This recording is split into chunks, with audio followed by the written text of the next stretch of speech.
Welcome to Elks101. Another episode of Elks Central, breaking this one down. Reagan, touchdown Edmonton! Fajardo, Dunbar, back on top go the Elks! Okay, welcome in. Elks101, April 20th. Declan, Eddie, and Rick here. And today on the show, we are going to be doing our top 5 players from every year of the CFL draft from 2010 through 2025. Now, I got to say, hand up, I didn't actually do 2025. I was like, yeah, a little too early. Like, can't tell. I almost didn't do 2024, but I wanted to throw it. Well, we'll see who comes into my number one. I stopped at 2022, so I got to do 23, 24, and 25. So maybe I'll just stop at 23. Yeah, okay, we can do that. It gets a little. We got to wait and see. Yeah, kind of thing. it was a little, like yeah. But even some years, like I'll tell you, it was.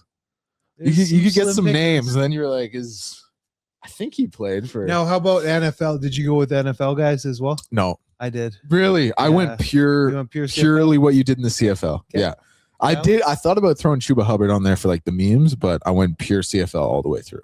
So kept it. Yeah, which is understandable. Yeah. So I'm excited to do this. I think it's going to be a lot of fun. I'm excited to see where some of the names come out on. I'm excited to see some of the guys who it's like, oh yeah, that guy. It's like that Twitter account. Remember that guy? Yeah, like totally. That guy was awesome. That's some nostalgia. So do we want to start? Do we want to just jump right into it? Let's jump right in. All right. What are we waiting for? Are we starting? Actually, let's pause on. All this. Right. Let's pause on this because we had a guest on Friday. Yep. There was some news we did not even touch on at all. Oju. Yes. Ojo. How do we do? Oju. I say Oju. Not to make a mockery of a name, but what is it? I say Oju. Oju. Yeah. And nonetheless, out of a job, suspended by the league as well. Not only released by the Riders, but suspended by the league if he does sign with the team. I talked about it a little bit on Low Tide Show. Obviously, we can get a little more in depth with it here. There's just no place for that, man. I don't care how good you are. You can't do that. I just wonder what went down. Like the curiosity in me. Clearly, it was over the line. Yep. And we talked. I don't believe we were doing the pod when we talked, but the dates, if you look at it, it was the day of the Grey Cup, November 18th, was when the complaints happened. So I don't know, man. Obviously, it was just wilding out. Yep. But must have been serious because that's a big penalty. I don't think this is his first run-in with this either, from what I was looking in. I think he said something like this before. I'd have to go back and double check, which I'll do right now. But I'm pretty sure this isn't his first escapade. Now, in the province of Sask, you're the Riders. You won the Grey Cup. Yep. Clearly, the liquid courage is flowing. Oh yeah. But then you're also being treated like a god, so you think you can just go out and do whatever you want, but it doesn't work like that. Yeah, no, absolutely not. It was gamer too. That's huge. Yep. No, like that's not nothing. For the CFL, by CFL standards, that's huge. Oh yeah, absolutely. A third of the season, man. Like that's not nothing. Got to suspended for any preseason. Got to do the course. Got to do the steps, the program to get back. So it's beyond just a suspension. You got some work to do. So like everyone in the CFL takes like the gender-based violence policy course. When I was reading the release on Oju, I thought that this instance was making everyone take it again. And I was like, that's pretty crazy for one guy to kind of make it. So, but it's not that. It's just like a yearly thing. But yeah, I thought so. Yeah, he was, apparently he engaged in unwelcome aggressive content with multiple women at a Regina restaurant. I thought he had something at Clemson as well, like back in his college days. I could be wrong, so I'm not seeing anything on it here right now. But yeah, like listen, I don't care how good you are, man. Like we can't be doing that. No, we can't be doing that. Morality has to win out. We can't. And good for the Riders for moving swiftly, because if you recall a couple of years back, Garrett Marino, they didn't move swiftly with that, and that really turned into a snowball. Absolutely, it did. They had the whole Eric Tillman thing way back in the day too, kind of. Exactly. So yeah, it's really unfortunate for obviously everyone involved, and we'll see what kind of comes out of it. But Oju, you are out of a job. That's about it. I guess that's all to touch on. All right, should we start with? You want to start with 2010? Let's go, baby. All right, I'll give my 5. Are you going? You're just top 5 players, or are you in order here too, 1 through 5? Yeah, I did 1 through 5. Oh, wow. I did 5 to 1. Thorough, boy. Are we gonna go 5 to 1? Do whatever you want. All right. So number 5, I had Koshi Mwamba. Number 4, Ryan Bombin. Number 3, Pat Newfield. Number 2, Rod Maver. Number 1, Eddie Steele. Okay. I didn't actually go 1 through 5. I just put down the best players. Okay. I put Corey Greenwood because he came up and it was a shortened stint in the CFL, but I mean, he was with the Chiefs for quite some time, had a good run in the league. He was a really impressive player. He was a freak at the combine. Yep. Just a robot. Myself is in there. Christian Matt, offensive lineman. He played well over a decade. Patty Newfield, who is still playing, late bloomer. Yeah. But great career. He's a really good still career. Playing with Winnipeg, He was my number 3. Yep. Yeah, still starting. So what's interesting, Patty, he got way better, like a fine wine, because coming out of college, USask, he was soft, man. Used to beat him up, eat him up in games. Really had his number, but he turned into such a mauler and a really good player. And then Corey Watson, receiver. Yeah. I thought about Corey Watson. I also thought about Grant Shaw. Mm-hmm. Yeah. I'm surprised you didn't have Rob Maver. He had a good, I mean, really strong career. He's a kicker, so it's like, but yeah, he was, he had a strong career. He did. Yeah. And then I'm trying to, one of the big things I factored into this was longevity, like how long you're able to play in the league. Like if you can get up near that decade area. It was right before who they have currently. I want to say Sergio, but it's not Sergio. Their kicker? Calgary, yeah. This is Paredes? Rene. Yeah. I'm always a little nervous I'm going to get one of the names wrong, but whatever. Rick, did you No, this is definitely you guys. I am definitely not the CFL draft whisperer like you guys. I'm definitely, you put me as number 1. I appreciate you, but all that's decade. Not, who would you have had number 1 if you could have done it? Oh, I don't know. Probably Corey Greenwood, to be honest. Like, take out just the CFL career, Corey Greenwood. Yeah, I kept him off because the career was a little bit shorter and weren't quite the CFL accolades there. Obviously did have time in the NFL and stuff, but because he was back then, guys were going to the league sparsely and he was like sparse. Now you'll see a lot of Canadians get NFL opportunities. He was like a first dude. He was a white linebacker, like very impressive because he was a freak. Testing. A freak. Really? Hey? Yes, a freak. Ooh. That's why he went to the league. I forget what he ran, man. It was insane. You would have seen him with your own 2 eyes, up close and personal. Yeah. He was that dude. He was that dude at the combine. He was that cold, hey? Rick, can you pull up his combine numbers, Corey Greenwood's? And then we'll go on to 2011 here as Rick's pulling that up. You want me to? All right. I'll go 2011 here to start. Enoch Mwamba, Craig Butler, because he was disgusting. He was so cold. He was bro, for the Riders. A white safety? Give me some of that. It was short. A white safety for the Riders? Bro, it was short, but knockout artist. Yep. Matt O'Donnell, long career here. Philip Blake, he was an offensive lineman, spent some time in the league, and then long career here. Vaughn Martin, his time in the CFL was whack. Really whack, but he had a significant run with the Chargers. So, again, I didn't factor in just CFL time. Dude, I think you're missing one. I think this is our first glaring miss. Because I'll give you my 5 right now. Okay. My number 5, I had Marco Iannuzzi. I just really loved watching him play. Yeah. I had Craig Butler as well. I had Matt O'Donnell number 3. I did have Enoch Mwamba number 1. Yep. But Brad Sinopoli. Oh, that's a big miss. Right. His career was set the record for receptions for a Canadian receiver. Came in as a quarterback. He was drafted as a quarterback. Get Vaughn out of there. We're putting Brad Sinopoli. Yeah. He was cold, man. Doing? Yeah. I went over this fast. I did too, dude. There are some years where I'm definitely gonna have some misses. Oh man, Brad. So man, Brad was unique because he came in as a QB. Yeah, and Calgary gave him some looks at. No, QB. Absolutely, they really did. But then they put him to slot, and that changed the game. And then obviously his time in Ottawa. When he was a slot at Calgary, he started to really come on. Ottawa paid him. They drafted him in the expansion, and then paid him. And he went on to be a multiple 1,000-yard receiver. Yeah, dude, he was breaking like Ben Cahoon's record. Yeah, he was stuff. He was really cold. Part of the 4,000-yard aerial attack they had. 4 1,000-yard receivers. That's so crazy. 4 1,000-yard receivers is ridiculous. You want those Greenwood numbers? Yeah, let's hear it, man. So in the 40-yard, he was 4.5. His vertical leap was 40 inches. Bench press 24, and he came in at 6'2", 235. 6'2", like prototype. Yeah, prototype. That's crazy. 4.5, like all typical NFL on brand, except for 40-inch vert is like, Dude, I think the record this That's year insane. was 38, Yeah. done by just Leomi, like a wide receiver.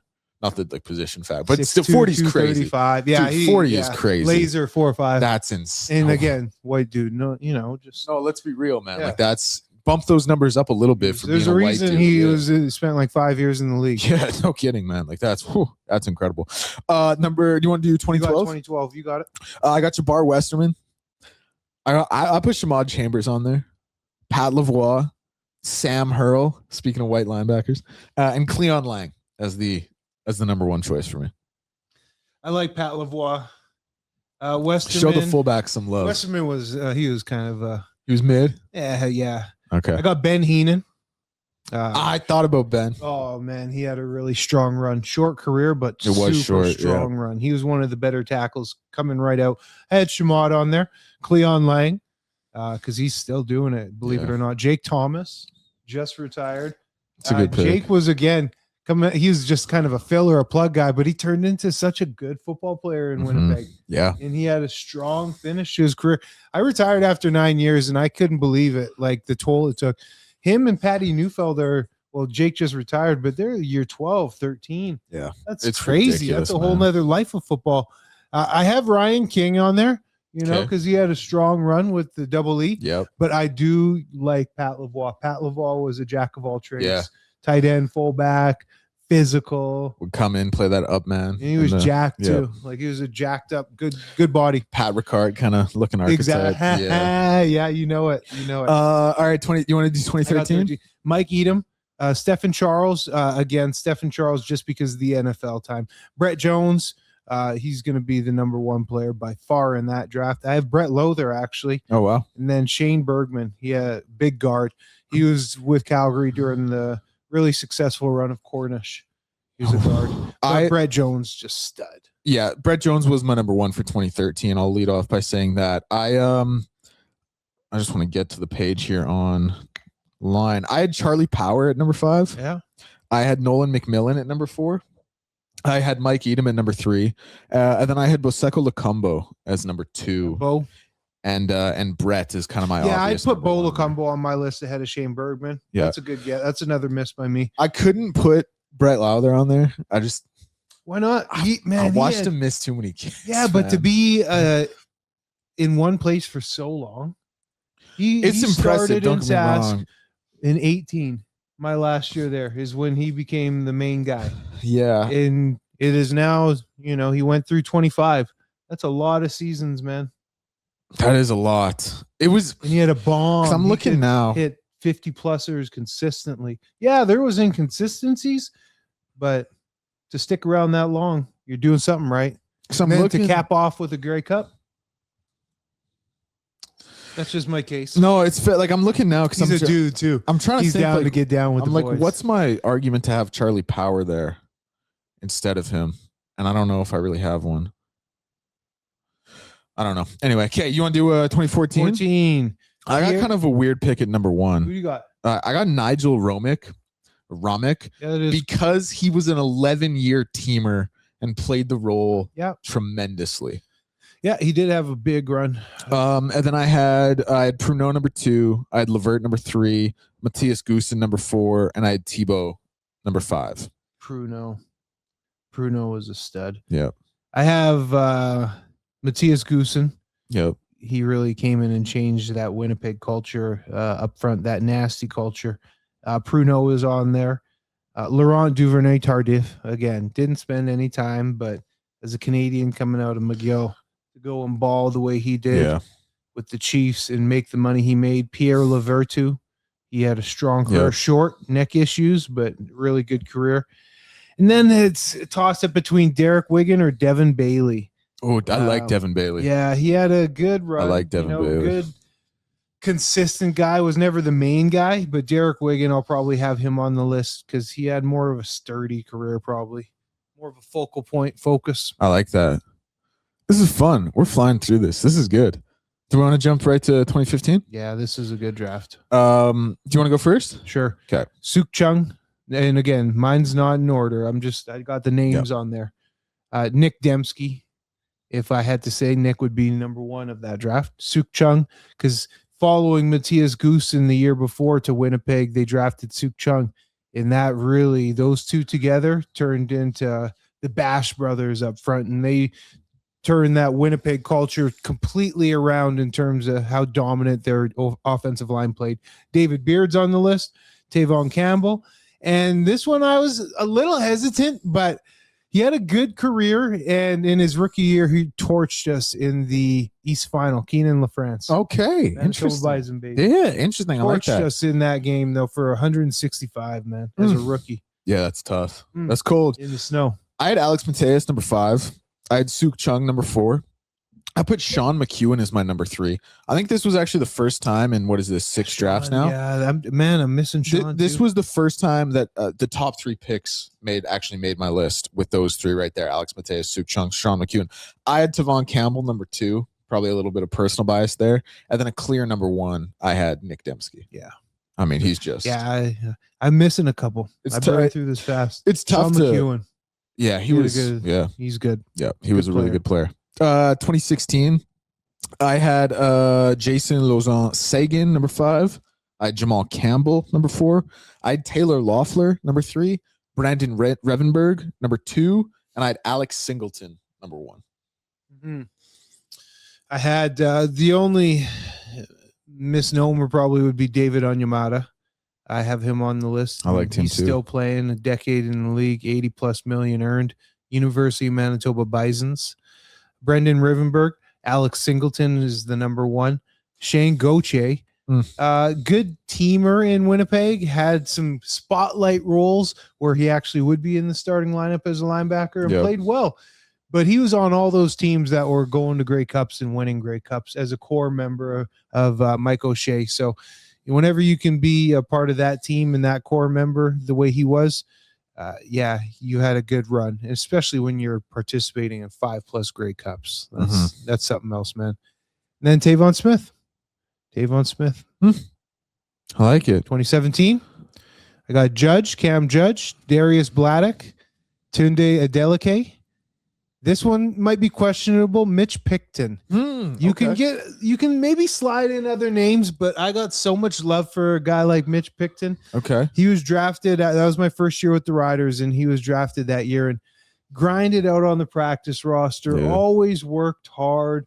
Always still there, man. He's still there, man. Did the little things, whatever was asked of him, and it's so awesome to see humble, sturdy guys like that get their opportunities and do the best and flourish with it. And Pick has always been that guy. Great head on his shoulders. I have so much time for Mitch Picton. And then Kwaku Boateng. Okay. To round it out. I'll give mine here. I had Darius Bladdock, number 5. I had Freddie Chagnon, number 4. I had Tunde Adeleke, number 3. I had Anthony Gosselin, number 2, still doing it. And I had Cam Judge, number 1. Okay. These years are really easy for me. Okay. These like 2015 through 2020. Yeah, 22. After that, it now got a little it's bit like tougher. You get to see guys who are kind of in their primes and more mature CFL players, right? And you get to see who really developed out of these years of the draft. Pretty cool. I realize now like that we're talking about it out loud. Like I really did put a lot of value in longevity because my thing was just like it's so tough to make the league and it's so tough to stay in the league. So like even if like that's why a guy like who did I have? I had someone on here who I forget who it was, but he just like when you're a teamer, if you're playing like 11 years and you fill that role, like I appreciate that. I respect that. That's even like a Shane Gauthier who I just finished talking about. 2016 draft pick. I mean, I think he just retired now. He's got an electrician or electrical company. That's he's transitioning into. But yeah, to be an 8-year teamer, there's like I said, a few starts checkered in on defense, but it's not. They're far and few. It's not often. Yep. 2018. I'm with Darius Siracco, number 5. I'm with Mark Corte, number 4. Royce Mechie, number 3. Some Elks love. Ryan Hunter, number 2, and Justin Lawrence, number 1. Yeah, J-Lo. He has had a good run so far. Mark, of course, Corty. Dakota Shepley. Yeah. He had a strong season with the Riders. He was number and 6. then UBC Cat too, Ken West, went to the league. Now he's back in the CFL, and I imagine he's going to do well with where he's in Toronto, I believe. Yep. Yeah, getting paid over there. Micah Tights, he was under the radar player, and he was a starter for a lot of time with the Riders, had some starts with the Stamps. He's a University of Calgary product, really good linebacker. Royce Metier and Justin Lawrence. Man, good list. Yep. Good list. Do you want to do 19? I got 19. Here we go. This is a good one. Matthew Betts. Number 1 on the list would be Brady Oliveira. Matthew Betts easily number 2. Then we'll go Zach Williams, guard, University of Manitoba for the Calgary Stampeders. Curly Gittins Jr. And then we'll go Keon Julian Grant with a special shout out to Shai Ross. Okay. Not for his on-field talents, but I mean, the man has 3.5 million Insta followers. Yeah, what do you know? He's turned himself big time. Yeah. Insta famous. That's what it's about. Yeah, like he's making bank too, month over month. We had 3 of the same. I had Curly at my number 5. I had Robbie Smith at my number 4. I had Justin McInnes at my number 3. Then a really obvious top 2, Matthew Betts 2, Brady Oliveira 1. Yeah. I think that one kind of went without saying. All right, 2020. I had Isaac Ademi Berglund, number 5. This might be a little bit of recency bias, but I had Stavros Katsatonis, number 4.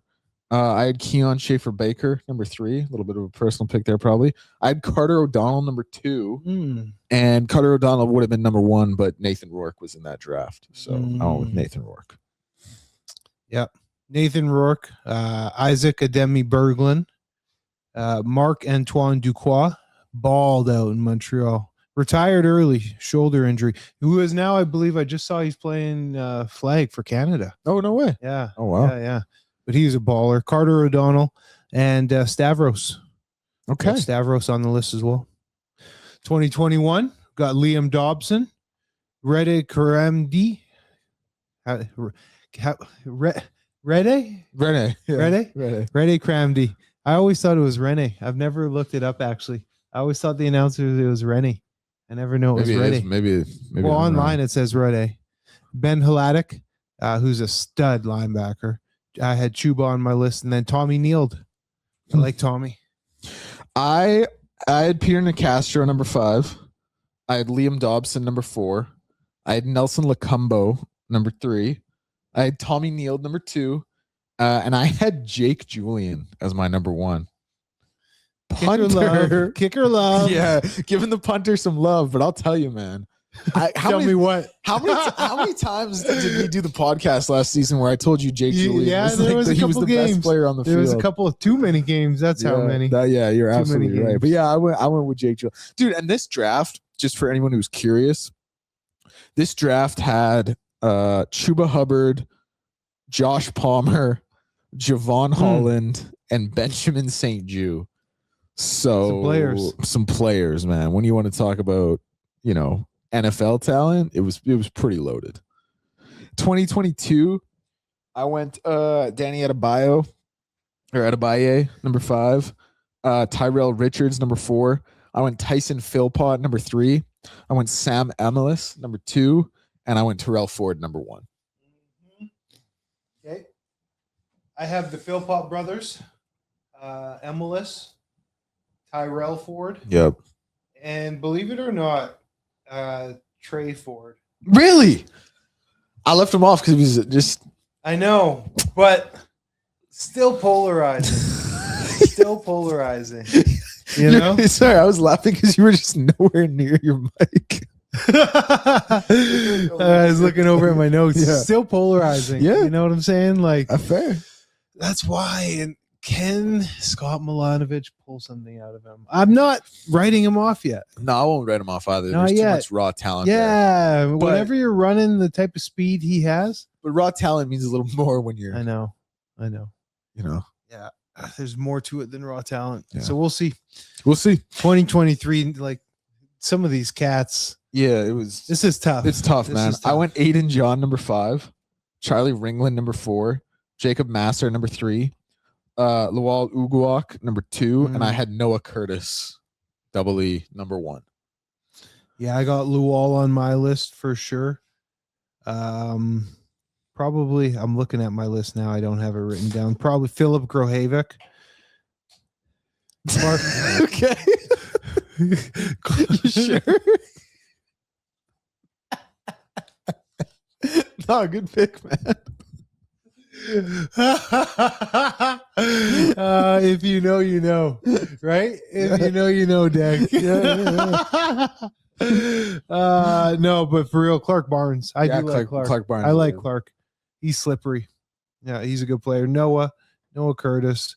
So many of these guys have just not proven anything. I know, it's still so Charlie Ringland, I guess. Yeah, no, literally, I guess. Because same with Aiden John, man. Bertrand Houdon. Okay. Back up for Sass. Yeah. When he got some touches. Yeah, that's a good one. Truck. He had some truck runs. That's a miss. That's a good one. Yep. But I it's like hard. that. It's so hard. Yeah. I had definitely more misses than you. No, come on. Yeah, well, dude, in the early rounds. 2024. This was the last one I did. Like I said, I didn't do 2025. I put 3 Elks on there just because I was like, oh. So I had Vincent Blanchard, number 5. I had DK Bonham, number 2. I had Joel DeBlanco, number 1. And then I had Dell Duncan Busby as my number 4, and I had Nick Weeb as my number 3. Nice. So, we threw some on there. That was a fun exercise. It was fun. It was, dude, I kind of forgot to do it. So last night during the Spurs Trailblazers game, I had to take like the entire first half and like go back and look into it. But yeah, there were some ones that obviously like jumped off the page. Now let me do this. Let me throw this exercise at you. I'm going to throw, because it's 15 years worth of drafts here. I'm going to throw my number 1 choices from 10 through 14, 15 through 19, 20 through 24 at you. And I want you to rank them. So 10, and Rick, you as well. So 10 through 14, I had Nigel Ronick. He's probably going to come in at number 5 just because he was a teamer. But I respect that you can do ranking. You want me to do? No. You can do them all. I'll give them to you all here. So Nigel Ronick, 14, number 1. Brett Jones was my 13, number 1. Cleon Lang was my 12, number 1. Henoch was my 2011, number 1. And yourself was my 2010, number 1. Okay, that's easy. 5 through 1. Yeah. 5, Nigel Ronick. Respect, though, to the role he fills, but yeah. 4, Eddie Steele. Ooh. 3, Cleon Lang. 2, Enoch. 1, Brett. Okay. Brett at 1's fair. Yeah. Yeah. He had an unreal career. I've never played a center. Usually centers are the weak link. Yep. You go after centers. I've never played a center that was so heavy, and the way he would double team you, you've heard me talk about it, displacing bodies. And centers, like I said, are usually puppies, man. They're soft. You can manhandle them. You get them one-on-one. They ragdoll them around. He would come and knock you so physically off. He would knock you from the A gap all the way outside of the tackle to the C gap. He was so physical. Yeah. So you had to bring your lunch pail every single play with him. So to be a rookie, come in and win Rookie of the Year for the league. Yep.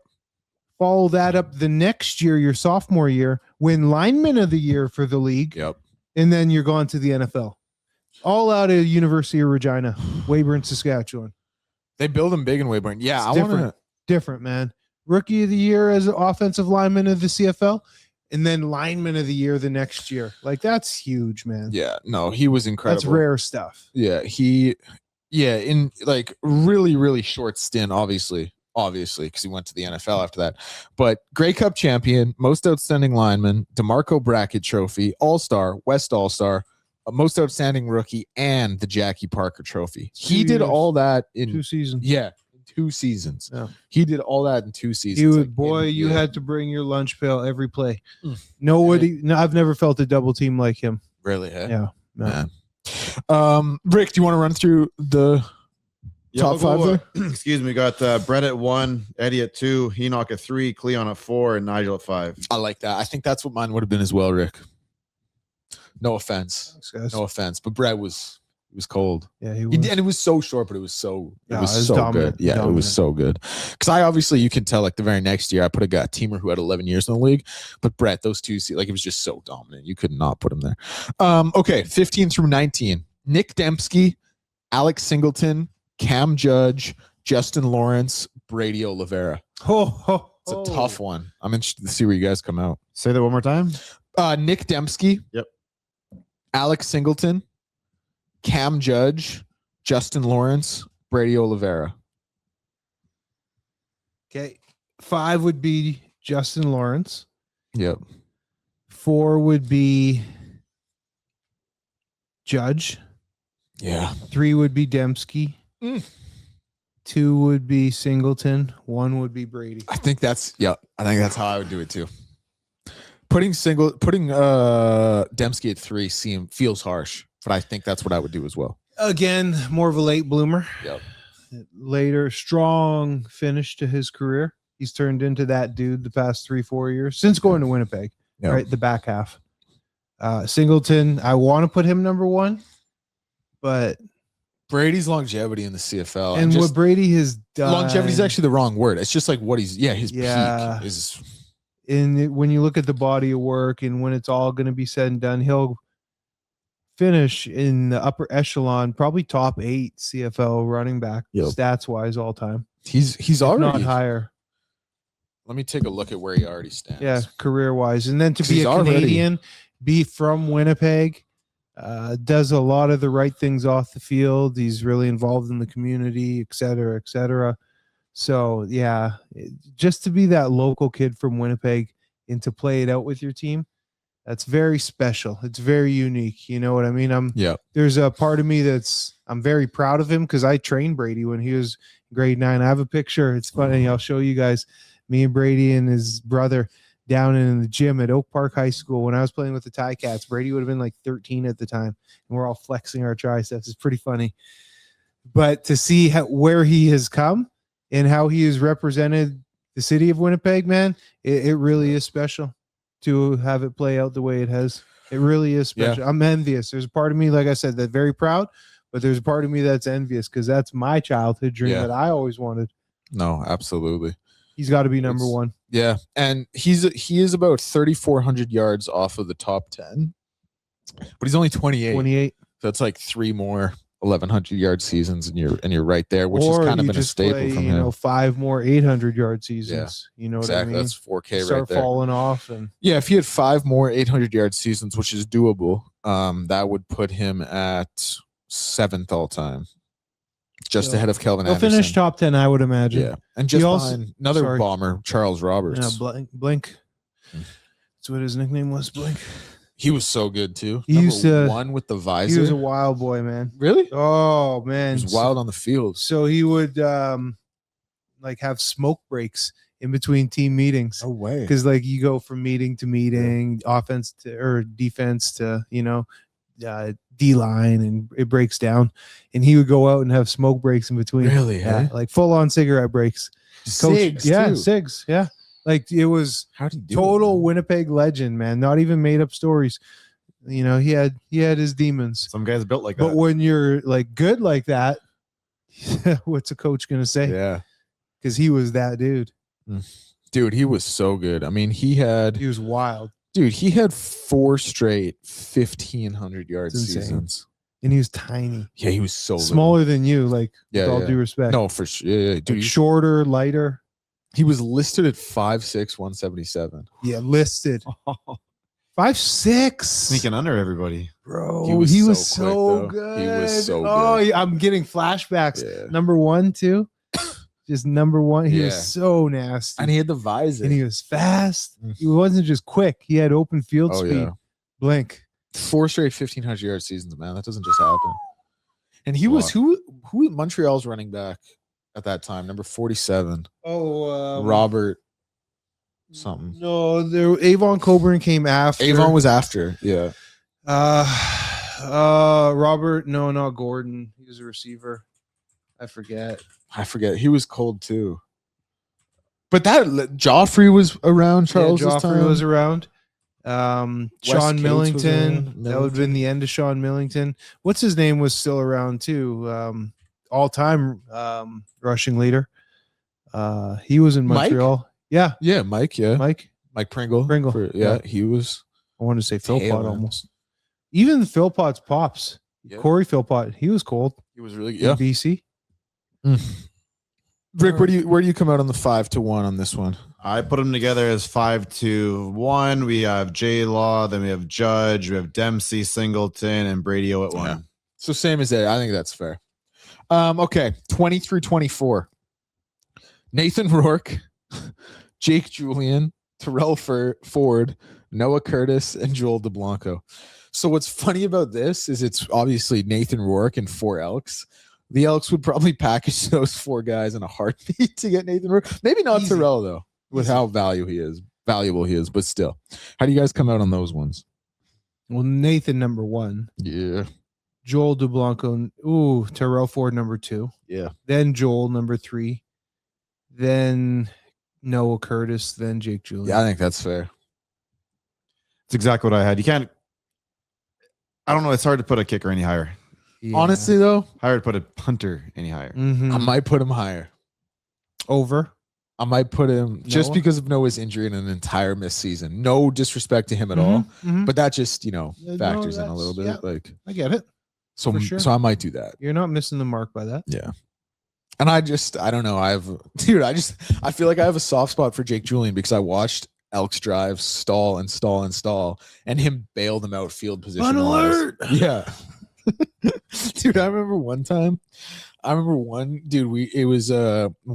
we ran. It was actually the provincial quarterfinal my senior year. We ran like a wide receiver, like an end around on like 2nd and 10. Or like no, I think it was like 2nd Just and a 15. bunk call. I think it was like, dude, I think it was like 2nd and 15. Coach. And we run this like, dude, we had this one trick play, this one end around where it was like, it was an end around into a pitch to the other to the backside end around. Reverse action. Yeah, and it was already 2nd and 15 after like it must have been because everyone in high school football runs it on first down, so it must have just been a blown up play. And we run this, and we get absolutely just like Major TFL. 8 yard 11 yard loss, and everyone's just quiet, bro. And this was like when we were like, okay, I think this game's over. Yeah. And we hear, and it's just the sideline is like dead quiet. We just punt. Dude, I remember thinking like, man, This ain't it. I remember I asked, shout out Evan George. He was the receiver he was the guy on that play. I asked him, I was like, was that the right play call? And he's like, no one said anything in the huddle. I was like, man, like, yeah. What are we doing out here? Yeah, dude, it was Fun. it was cool. I remember that similar to that. I remember the Facey game when we played Chuba Hubbard and got smacked. I remember there were a couple of times in that game where it was just nothing on offense and just dead silence on the sideline. Punt. It was just. Did Facey have any other players outside of Chuba? Yeah, they had this one dude who was really good named Sam Clayton. He was their slot. He was their team captain. He was huge for a high school man. Like he was built like a grown man. Yeah.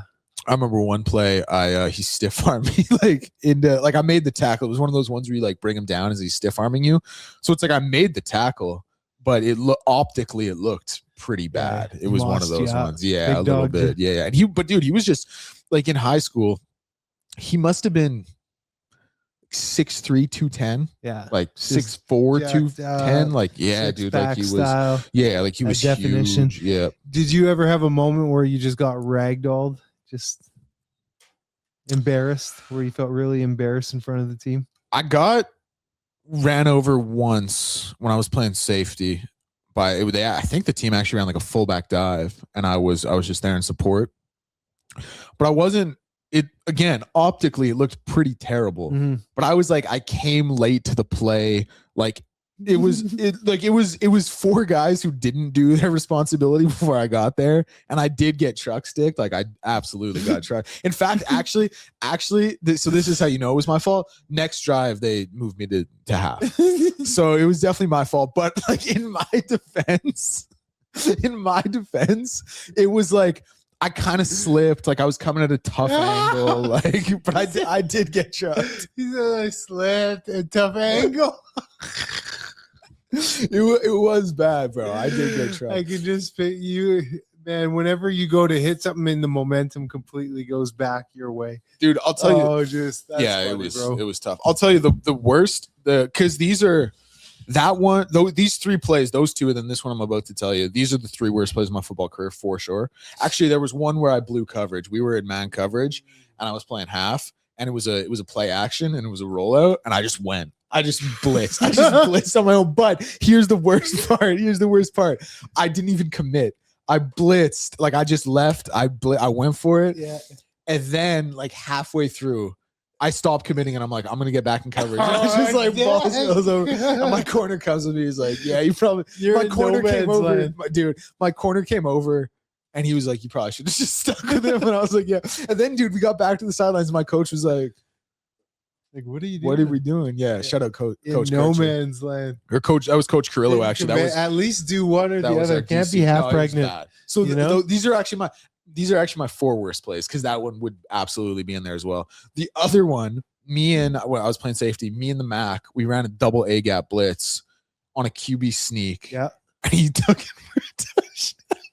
Up the middle? Up the middle? No, he did. I think he hit. Okay. He wouldn't have hit C. He must have hit B and followed his. So it was somewhere up the interior. It was. It wasn't like he didn't bust it outside, like broke contain. No, it was up the interior. Oh, yeah, well, but dude, man. the one about that play, because if I'm ranking my 4 worst, these are easily the 4 worst. And honestly, obviously, I wasn't like I only played in high school, so I wasn't that sick or anything. But I was like a good, like fine, like Yeah. I was a good, like these are Yeah. my 4 worst for And sure. there's pride there. Yeah, dude. But this one I remember because me and the Mac. I guess I don't really know what the Mac was doing. He was a buddy of mine, but I remember I blew up the fullback in the A gap. Okay. Like I got penetration. Yeah, I was okay. there. Okay, But you met it. Yeah. I met it, and that was like that was the first because that was like the first play I really like. You know where you can kind of get that pop and you just like see stars a little. Oh yeah. That was the first play I remember of my football career where I like really like the pop hit and I like saw stars. But I blew up the fullback. But then as I'm like looking at the fullback laying there, you're like finding the play, you're like trying to track the play, and the quarterback's gaining on you deep. So it's like, yeah, sick, Declan. You blew up the fullback. You just gave up. You guys just gave up a 15-yard touchdown. Bro, it'd be QB like sneak. that, man. It's like that It was gap tough, control. yeah. So those Someone were didn't do their job. those are my 4 worst plays. For That's sure. so funny, Yeah. man. I love it. Yeah. Shout out football. What about you? Man, there's so many thousands of plays. Yeah. You know what I mean? That I've played. I don't have any real bad ones that stick out. Probably my worst play would be 2018.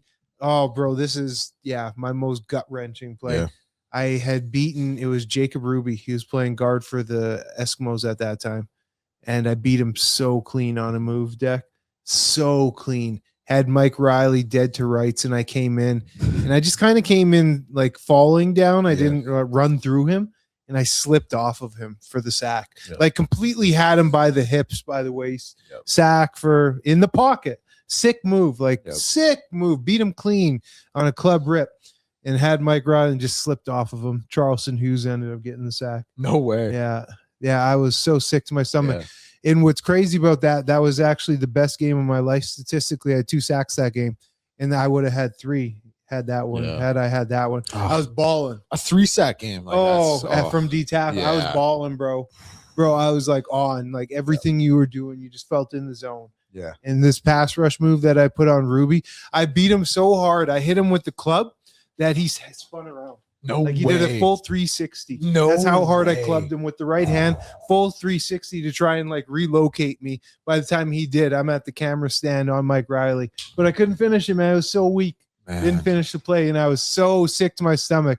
But I came out and I finished with 2 sacks. A So- heck of a game. Yeah, it was a Yeah. heck of a game, but I to have feel the it, yeah. trifecta, and it was like off the cleanest move of my career. Yeah. By far the cleanest move of my career. I've never gotten through that fast.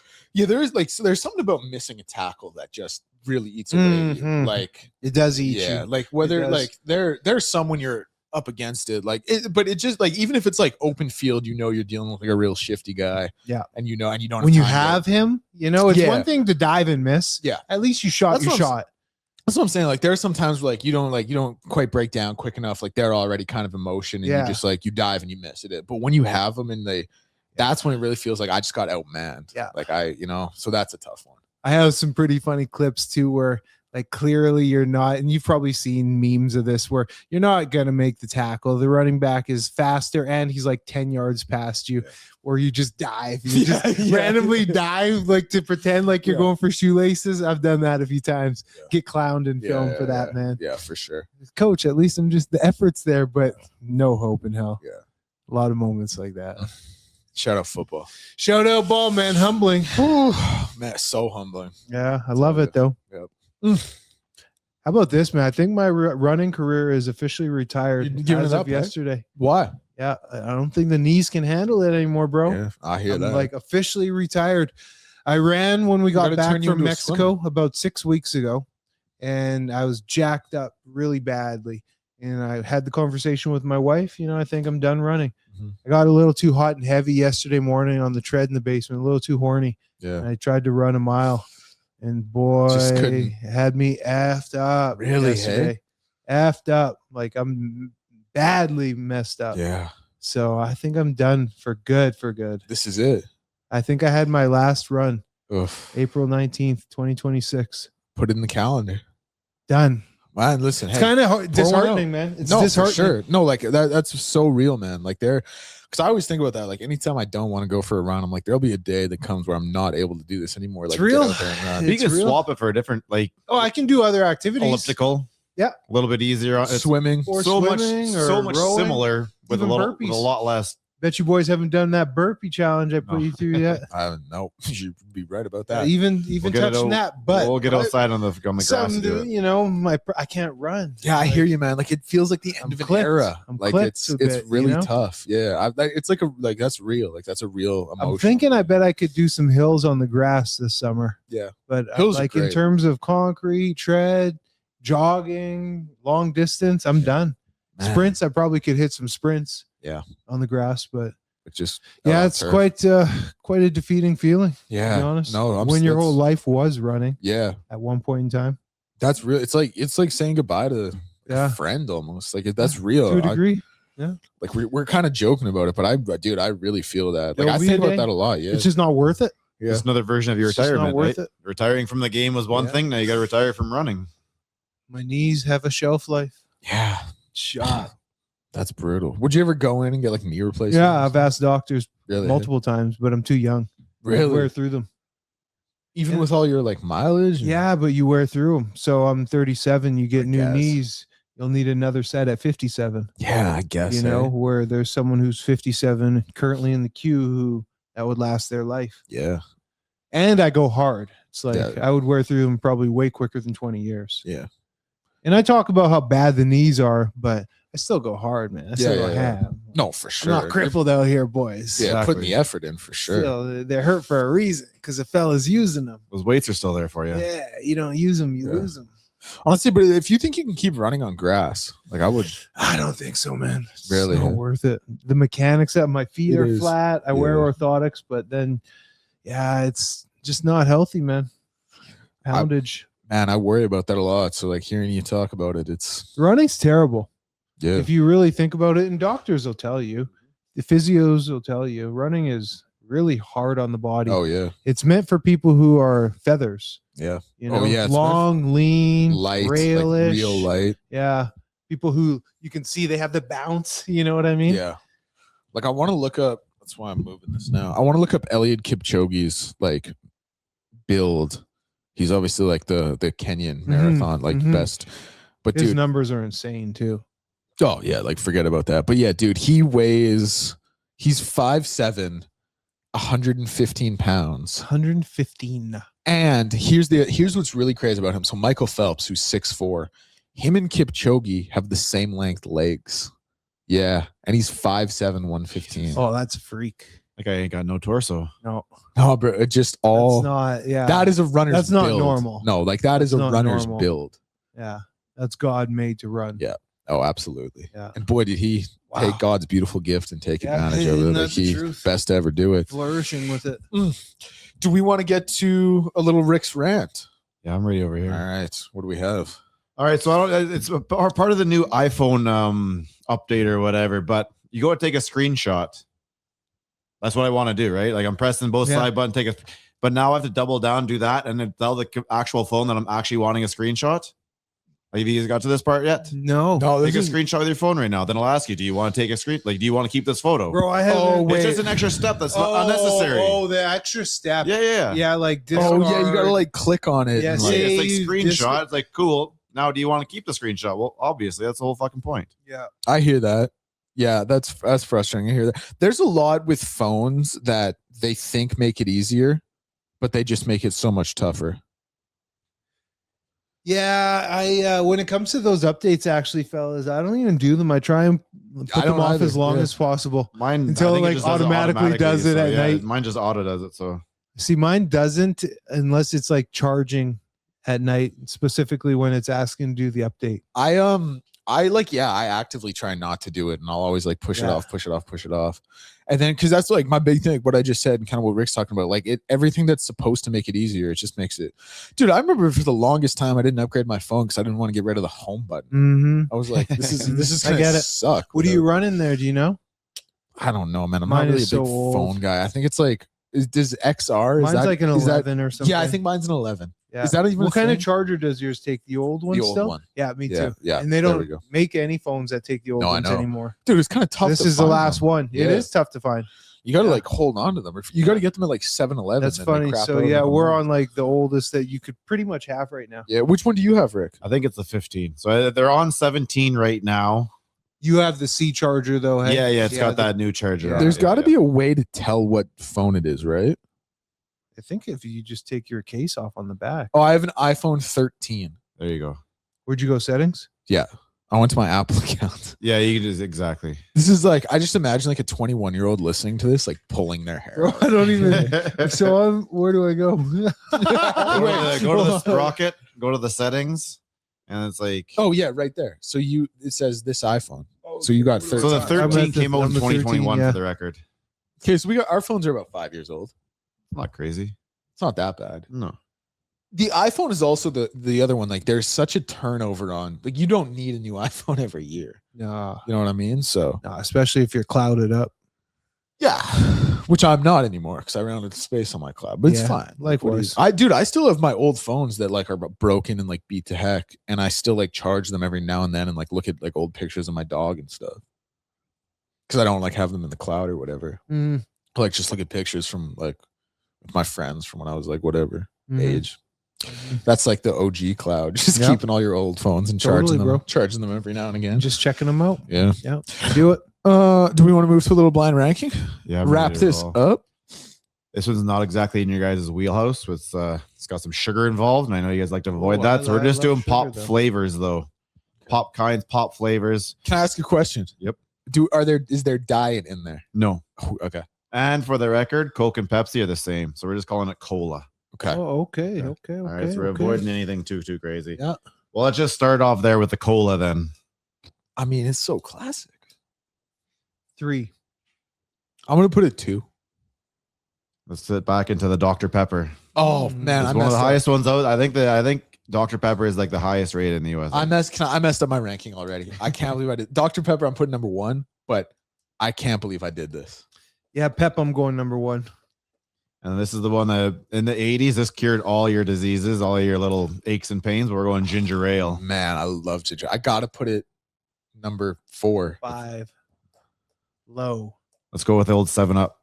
7-Up Sprite, whatever you call it. 5. Yeah, Dr. Pep and 7-Up for sure, ahead of the cola. And this is always, I've never been a fan of this one. This one to me is always for children. Give it to me. Root beer. I needed to save number 2. I had to save it for number 2. That would have been number 2 in a heartbeat. Never liked root beer. Yeah, root beer that is actually cool. would have been number 1. Probably. I'm surprised there's no orange, no grape. I thought about that, but those are like, I don't know. Those are like crushes and whatever you break off into different little those are segment. crush. Yeah, those are all crush. No, I want to go with strictly old pop on the pop gun, and everybody's got carry. Dude, I probably drink a diet soda every day. You do? Yeah. And diet root beer is I get like into those. Yeah, so good, man. I probably when we have cases around. Yeah, I'm easy one a day. When we have cases around, dude, the crush that we were just talking about, now there's like diet orange crush that just came back. But dude, like 6 years ago, you could get like flats of like diet grape, diet cream soda, diet orange. Dude, I remember during like COVID and stuff, I would just play Fortnite in my base. Like I was the me and then just crush soda. Yeah. Like sitting in my basement playing Fortnite. Yeah, man, those Dr. Pepper Zeros. So good. I might go get one after this. Yeah. I got to stop and get some pouches. So we're for sure. What do you get in a bottle, a can? I'll probably just get 2 tins. No, but of the Dr. Pepper. Bottle or can, I'll get 2 tins. All right. See where you're going with that one. Clearly, tell her my mind was at. I was like, I'm getting 2 tins, 1 wintergreen, 1. No, I'll get the bottle. Yeah. Yeah. All right. Dr. Pepper's. Dr. Pepper's crazy. Have that during Tide show. Probably have it on the way. Does Tide like pop? Yeah, Tide likes pop. Oh, I've never seen him drink a pop. Mm-hmm. He always has a McDonald's coffee. Oh, every okay. single day. Yeah. I feel he's got some creature habit vibes to him. Uh-huh. I'm sure he's not breaking from tradition too much. Oh, for sure. Breaking from the mold. Especially as you get older. Yeah. More ingrained. Speaking of, I guess I gotta head out there. Time for Tide. Yeah. Playoffs, man. Here we go, baby. What are you guys' serious predictions? Oh, we said it already. 5. Oil and 5. Yeah, I'm saying Oil and 4. Sweep City. Yeah. I don't, dude, when I just picture it, Bold. I can't see how the Ducks take a game off I them. could see 1 maybe in Anaheim. Maybe 1. You know, I wouldn't even be shocked though if they came out and stole like a game tonight. I've heard That's people say typical Edmonton fashion. Yep. Right. And then panic mode, the sky's falling. that. Yep. I could see them come out and win it tonight. I think we're talking 4 or 5-0 Oil tonight. Oh, I don't like think so. like I'm talking like outshot 33 See, to And it that's- looks 12. like it's a fully healthy lineup That's with both Leon and Dickinson. Yeah, Dickinson's starting too. Not starting, but he's up. Yeah. Yeah, that's the problem is the confidence that you think that the Oilers are just gonna come and do it. They've proven year over year that it's never that easy. This year they've proven Yeah. it's been an up and down year. It's never been easy, man. It's never been easy. I think it'll be easy tonight. I think it'll be easy I to hope follow so. up Friday. Imagine Dickinson does start and like they line match with like the Goche line or something. Goal in the opening shift. It's gonna be fun. That's for sure. Be 30,000 strong down in the area there. Is that how many they get down? Is that what they Oh, say? yeah. Well, in the building and outside, they'll be like They get about 10. in is 18, and then outside will be 13ish. The Yeah. fan tents are an incredible experience. The problem is, like, I finished Krueger's show around like 6, so I never get a chance to really get down there unless it's a Saturday. Is that where you really want to be? I have fun there. Oh, okay. I don't like being in the pit. I don't know if I've ever, or maybe I did that like years ago. I like being in the fan tents where you can like sit down, Okay. just like chill with friends. It's basically like watching in like a huge pub. Mhm. I find, which is cool. Mm-hmm. And it's also like the I'm playoffs. crusty, man. I have no desire to like drive, find parking, and Yeah, be a part of it like that at this stage in my life. yeah, that's fair. That's more than fair. I think my big thing is like, it brings like friend groups together, which I Does. really appreciate. Yeah, Like it I'll have does. like normally I would maybe watch an all game with like 3 or 4 of my friends, whatever. Yeah. But this, like when you get everyone kind of thrown together, Totally. you can bring like 15 more friends. community. Yeah, Way more exactly. community. And I appreciate that. It's always fun. Rick is licking his chops too I can't because wait to go in here. This is he's gonna be, thinking ching ching ching ching Yeah, ching There's, ching there's, ching, there's ching. the hockey aspect of it. There's the work aspect of it. So let's just go. I'm excited. This really is like as good as it gets for you. Hey, like this is Oh, like yeah, this the is the best. absolute. Yeah, man. This is the best. I'm jealous. Let's just finish it off properly this time. Do you have any budgets you're trying to hit? Quotas, I guess I should say. No, so the first series, it's kind of hard to figure out who goes out. It's a Monday at 8:00, so there's gonna be some downside to that. It is all that extra stuff around the arena kind of hurts everybody too a little bit. Yeah. Weather looks great, so patio will be open and Mhm. going. By the time we get to the second round, then the juices start flowing. People want to be out a little bit more. And then round 3 and 4 are just like a whirlwind. So hopefully we got a strong viewing tonight. We just started off properly and get a nice little W, and let's keep moving here. I got a question, and you can cut this if you want. But with being in such close proximity to Greta and Central, Yeah. do you guys kind of like work together, or is No. it like a total like Central's dead, so they have been purchased and closed, and they're redoing something. they're So, closed? yeah. No way. Yeah. Okay. So us and Greta obviously has the connection to Oilers Nation there. Yeah. They've worked together all across Canada and other cities like Vancouver and Toronto. They're bigger there. They'll do their thing. Without pumping our tires too much, we're kind of the big dog on the corner, so we kind of eat first. Cool. Yeah, that's awesome. For sure. Appreciate that. Should take a seat at Respect our that, maybe I table. should say, yeah. I have visions of me like showing up to the Pine to like watch a playoff game, be like from the line, be like, Rick, Hey, Rick, it's Declan. Imagine Rick, We'll find a just way to being get you, don't worry. No, Rick sees you. Hey, buddy, how you doing? Yeah, exactly. Okay. All right. I guess we will wrap this up. We'll be back Friday. It'll be another oil game day. Appreciate you listening. Really fun with the exercise today. Let us know if we missed any. Because I'll be honest, once past like 2020, I wasn't looking as hard. So let us know who we missed. Text us, tweet us, all that good stuff. And your number is what? Don't text us. DM us, all that good stuff. All right. Thank you for listening. Appreciate you guys. Love you.